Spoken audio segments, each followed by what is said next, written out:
Mirë, jemi rikthyer në studio, kam kënaqësinë që të kem për të zhvilluar një bisedë për sigurinë ushqimore profesorin Kristaq Sini. Profesor, përshëndetje, faleminderit që jeni me ne. Përshëndetje, faleminderit për ftesën. Profesor, që në momentin që Shqipëria ka hapur negociatat për integrimin në Bashkimin Evropian, edhe ka përparuar, sepse jemi dëshmitar të asaj që ka ndodhur veçanërisht për gjatë vitit të fundit, ku është shënuar një progres sa i takon hapjes së grup kapitujve. Megjithatë, që në nisje të këtij rrugtimi, çfarë është konsideruar gjithmonë një sfidë ka qenë siguria ushqimore. Ku janë dobësitë tona në këtë drejtim? Pra sa i takon aspektit të sigurisë ushqimore? Dobësi ka. Dhe po të fillojmë nga dobësit, t'i themi që me pyetjen e parë mbaron emisioni. Bëj shaka, po. Dobësit janë që... Kam përshtypjen që s'na del as minutazhi, jo këtij emisioni, po gjithë sezonit. Që nga gjurmëshmëria.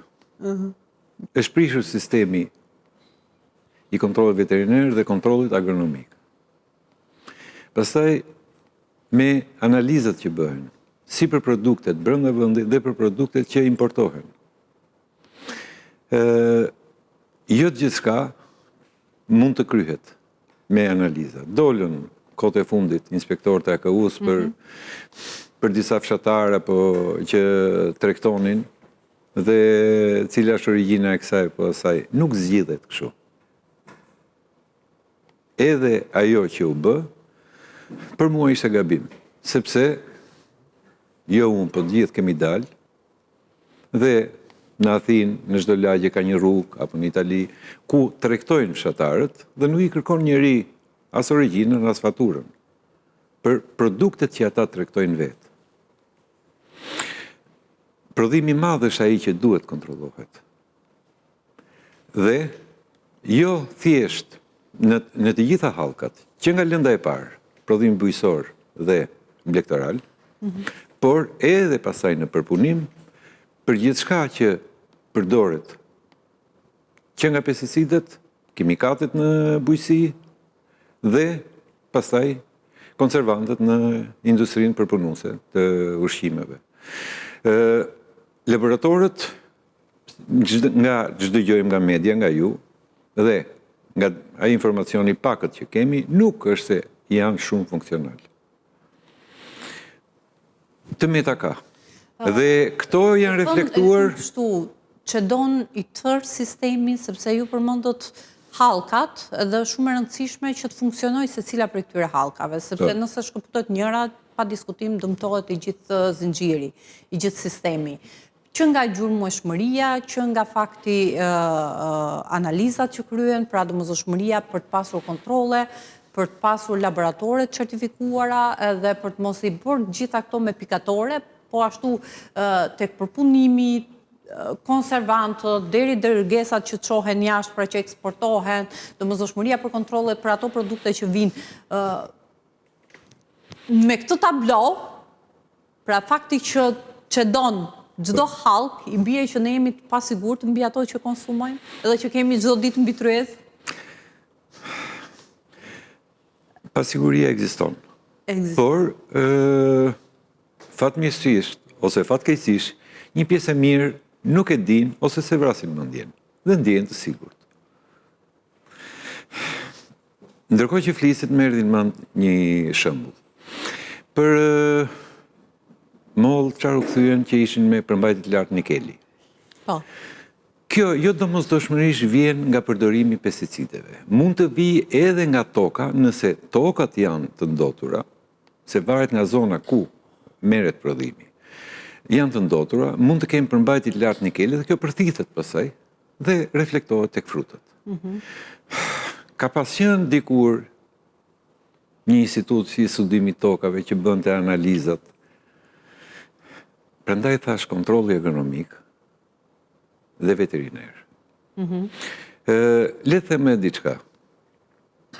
Nuk bëhet fjalë për familje që kanë nga 2-3 pemë. Bëhet fjalë për ata që mbajnë peshën e prodhimit dhe mbajnë dhe peshën e furnizimit. Po, ju e thatë që domosdoshmëria që të kontrollohen. Atëherë, t'ju them, meqense diskutojmë për t'u pranuar në Europë, në Europë nuk i shiten pesticide dhe kimikate, çdo njeriu që vete tek farmacitë bujqësore, por i jepet atyre që kanë licencën. Licencën e ka patjetër dikush që ka arsimin përkatës dhe trajnimin përkatës. Pra, nëse ke një pjeshk, 2 pjeshk, 3 pjeshk, vetëm lëngë bordoles të shesin jashtë. Ngurkali me lëngër qere, ajo përbajtje që nuk është e rrezikshme. Pesticide nuk shiten njerëzve që nuk kanë licencën përkatëse. Aty ku ka prodhim të madh, ku ka pemtore mollësh, agrumesh e tjerë, aty patjetër duhet që të jetë dikush bën kërkesën pronari, po them, që kam kaq rënjë që i ka zënë sëmundja dhe aty duhet po kontrolli agronomi mbrojtjes bimëve që konstaton se është kjo apo jo sëmundje, që përcakton se çfarë preparati dhe çfarë kohë zgjatje e tjerë. Dhe lidhet me firmën që bën spërkatjet për të marrë dhe për të kryer spërkatjen. Dhe jo njerëz që është dihet, por nuk shkruhet, që ka pasur edhe raste sëmundjesh, edhe me kancer, të personave që spërkasin në sera apo ku, pa mjetet mbrojtëse dhe pa trajnimin e duhur. E bëjt këtë pyetje për të kuptuar... Nuk bëhet fjalë për një familje që ka 2-3 pemë. Patjetër. Por përpara se të them këtë, ajo çfarë ne diskutuam në pjesën e parë ishte për situatën e bletaritësve, kolonive të bletëve në Shqipëri. Edhe nga një studim i kryer dhe analizat të cilat ishin dërguar në Kanada për të parë nivelin e pesticideve në mjalt edhe në propolis, ka rezultuar në propolis një lloj pesticidi i cili ishte që nga koha e diktaturës. Pra, ka kaluar më shumë se 3 dekada dhe sot kanë Dhe vazhdon dhe përdor. Po, një pesticid i cili është përdorur që në kohën këtu e 30 e kusur vitën parë. Pra, si është e mundur dhe si funksionon, pra, si është e mundur që në këtë treg sot të gjesh edhe pesticidet të cilat duhet të ishin asimiluar. Specialistë fushës, agronom mbrojtjes bimëve, i kam dëgjuar në biseda ndryshme në kanalet televizive që rregulli këtu ke ne është që nëse hiqet një pesticid nga qarkullimi, se ka nxjerrë Komuniteti Evropian që është i dëmshëm, duhet shitet ajo sasi që është marrë dhe pastaj të mos merret më. Nuk importohet më. Edhe në Komunitetin Evropian është fakt që mbas 5 vitesh apo 10 vitesh përdorimi është parë që dëmton shëndetin dhe është hequr nga qarkullimi. Kjo tregon për atë pyetjen e parë që bët, që a jemi të sigurt. Kjo tregon që asnjëherë nuk je i sigurt, sepse përderisa hiqet nga qarkullimi, edhe në Komunitetin Evropian, edhe në SBA, edhe në Kanada, del më vonë që ka rezultat negativ në shëndet.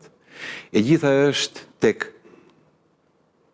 rregulli i përdorimit në dozat e duhura, në kohën e duhur, dhe si mas mbrojtëse kur zë sëmundja, dhe jo për të parandaluar sëmundjet. E kam thënë me kohë, bima dhe kafsha duhet të ushqehen dhe të mbrohen, siç njeriu ushqen dhe mbron vetveten. Ne nuk marrim ilaçe që mos sëmuremi nga kjo pa nga ajo. Marrim atëherë kur sëmuremi. Pra, shfaqen shenjat e para të një... Shfaqen. Përdoren pesticidet në kulturat bujqësore, përdoren antibiotiku në pula, në rezervatet e peshkut, tek deri, hormonet tek gjedhët, por dhe ka vende që i lejojnë, ka vende që e kanë kufizuar përdorimin e tyre, por që 1947, mbas luftës së dytë botërore, është parë që veprimi i pesticideve dhe i antibiotikëve është njësoj si veprimi i hormoneve për të rritur masën e produktit, për ta bërë atë të bukur, por pa vlerat ushqyese. Pa vlerat ushqyese që duhet të ketë. Duhet të ketë. Po. Dhe ka studime në botë që të marrësh vitaminën C të një molle të viteve 50 duhet të hash 50 deri 100 mollë sot. Sepse, po e them, konki sykre, si që kam gjetur në frëngjisht, guackat sheqerosura, që nuk kanë elementet brenda. E keqja pastaj më e madhe është kur një kolegu im, i nderuar, Lurs Susaj, kur thoshe që i spërkata vreshtin dhe i thash për 4 javë nuk duhet marrësh rrush. Mbas ditën e 6, ata po vilnin rrushin. Pra duhet respektuar doza që thash fillim dhe koha e karencës që quhet ose koha e degradimit të tij. Që po ashtu është një problem të jetë shqetësues, pra mos respektimi i karencës. Po. Këto, në qoftë se do ketë njësi të trejnuara që bëjnë spërkatjen, lënë shënimet, dhe në prodhimin e madh duhet që të japi firmën agronomi që mund të shitet. Ju e parashtruat vetë shembullin, pra kur shkon agronomi, bën spërkatje dhe informon... Nuk bën agronomi, e bëjnë njerëz që nuk kanë njohuri fare. Pikërisht. Po edhe në rastin që ju parashtruat. Duhet ta bëj. Po edhe në rastin që ju parashtruat, sollët në vëmendje dhe i ka lënë afat, pra që është e rëndësishme që qëndroj 4 javë. Ndërkohë që ka shkuar pas 6 ditësh, i ka parë në për parcela duke e bjel rrushin. Tani, në këtë rast, përgjësia i takon këtij fermeri, që edhe pse... I takon sistemit. Sistem. Pa atakuar, por... Shiko, t'ju them një shembull që e kam përjetuar. Individi deformon sistemin, sistemi deformon individin. Atëherë, sistemi i gabuar patjetër që do shtrembërojë njerëzit. Por, edhe sistemi do njerëzit e duhur që të mos shtrembërohet sistemi. Po. Do të thënë është një... Më ka rastisur me... Edhe në këtë rast është... Jo një rast, po shumë raste. Po ju them vetëm një rast. Domatet e kuqe dhe i zoti shtëpis duke i spërkatur. Pse i thash? Pse si heq domatet e kuqe? Se janë pjekur. Po më kish ngel kjo dhe thash ta përdor. Pra, këtu është tjetër ai në shtëpinë e tij.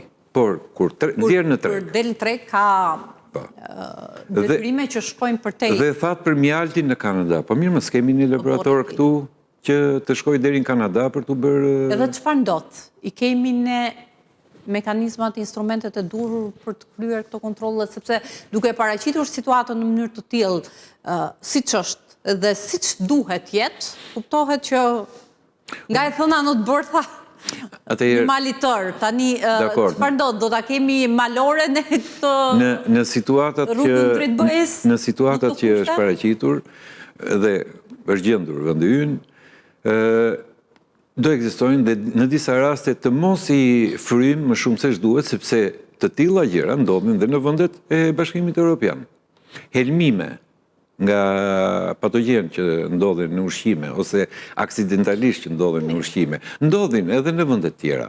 Ndodhin, por janë raste sporadike, dhe ndërhyrja është e menjëhershme. Mirë, dakord, sepse ekziston një sistem i tërë i ngritur dhe prandaj dhe andej është shumë më i sigurt. Asnjëherë nuk është i sigurt në mënyrë absolute. Është i sigurt në mënyrë relative, por shumë më i sigurt se këtu kanë ne. Mendoj që e nisën një hap për AKU-n me inspektorët e këto. Reformimi. Të shikojnë se a do bëhet siç duhet dhe shpresoj unë të paktën që duke s'kemi nevojë të shpikim gjëra.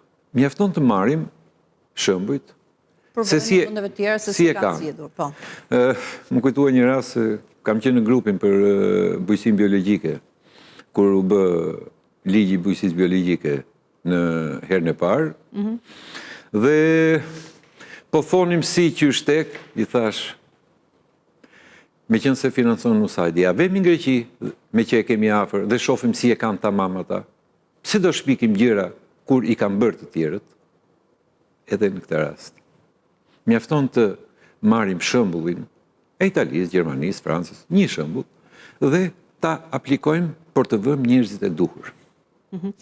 Ju besoni dhe mendoni që reformimi edhe si një kërkesë kjo e Bashkimit Evropian, i Agjencisë Kombëtare të Ushqimit do të sjellë një frymë të re, ndryshim në aspektin e sigurisë ushqimore? Në qoftë se do i kërkojnë, do sjelli.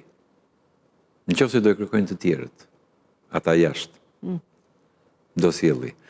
Dhe do ishte mira të ishte dhe në mbikëqyrjen e tyre. Siç kur u krijua AKU-ja në fillim ka qenë me projektet Komunitetit Evropian dhe me pjesëmarrje të specialistëve të Komunitetit Evropian.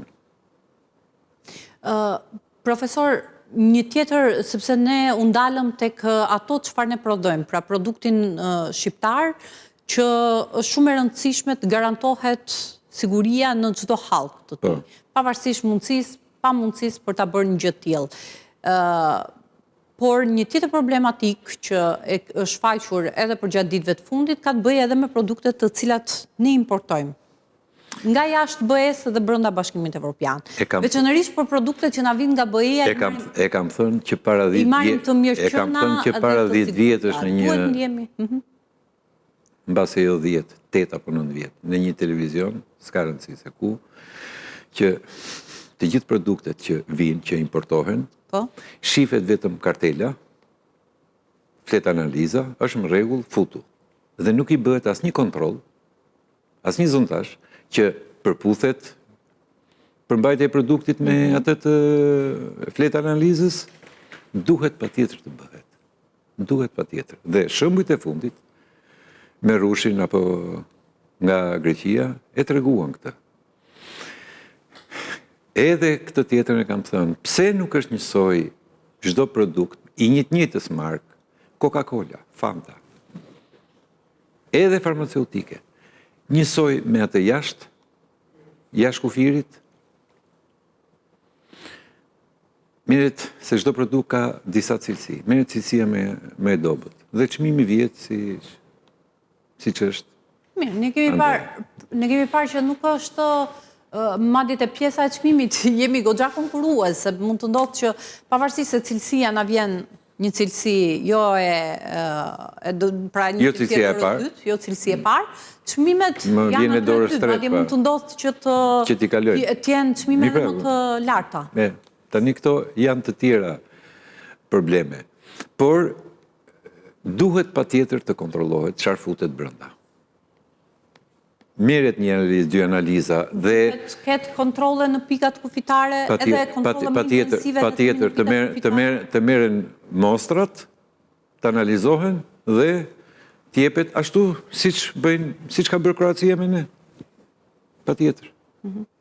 Se duhet besojmë verbërisht se çfarë na sjellin?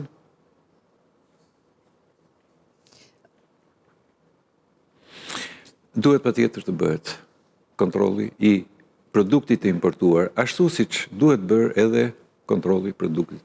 Profesor, ka edhe në ekspertizën tuaj, edhe si njohës i këtij sektori, ka produkte të cilat janë me risk më të lartë, pra që duhet një vëmendje e shtuar, sepse edhe në planin e veprimit që harton vetë Ministria, që ka hartuar edhe Autoriteti Kombëtar i Ushqimit, bëhet një lloj inspektimi, le të themi, ata kanë një grafik, një kalendar për inspektimet që bëhet në bazë risku.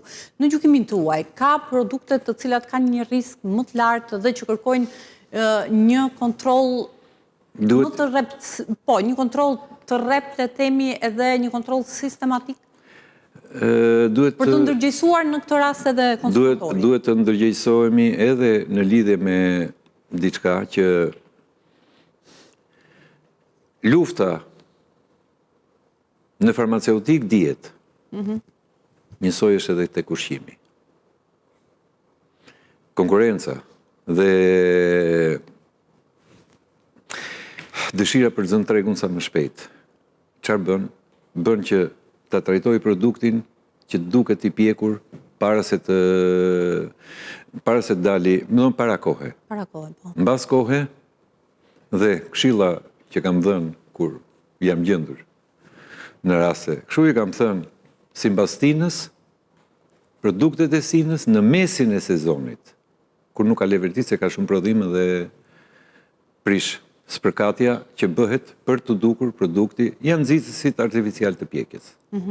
Dhe këshilla më e mirë për konsumatorin është produktet të sezonit, por as kur një sezoni dhe as kur përfundon, por diku... Dhe në mes të sezonit. Në mes sezonit. Po. Edhe në lidhje me produktet e procesuara, pra të industrisë ushqimore, që përmbajnë konservan dhe duhet të përmbajnë, dhe ka disa norma që duhet të përmbajnë, ato janë që këtu duhet ndërgjegjësohet njerëzit, që ato janë për të ngrënë një sasi të caktuar. Për në qoftë se ha 10 herat sasi, ke marrë 10 herë sasinë e konservantit. Dhe s'ta ka fajin industria pastaj. Apo të japësh një fëmijë të vogël, si të shohim me sallam, apo me produkte tjera që përmbajnë vaj palme, më të thash, kur duhet ta shikosh atë etiket, çfarë përmbahet apo jo. Ajo, me qenë sjell në raste të tilla. Nuk është hera parë që e them, po e them edhe një herë, që nëse nuk përdoren konservantët, ka shumë mundësi që patogjenet të shumëfishohen. Këto patogjen japin për njërë helmimet, të cilat ka raste që kanë dhe pasoja fatale. Për të ruajtur nga kjo, përdoren konservantët. Por, ka prodhues që i përdorin në sasi të tepëruara, që të mos kenë problem dhe të ruhen sa më gjatë. Produkti të ruhet sa më gjatë në mënyrë që të shitet.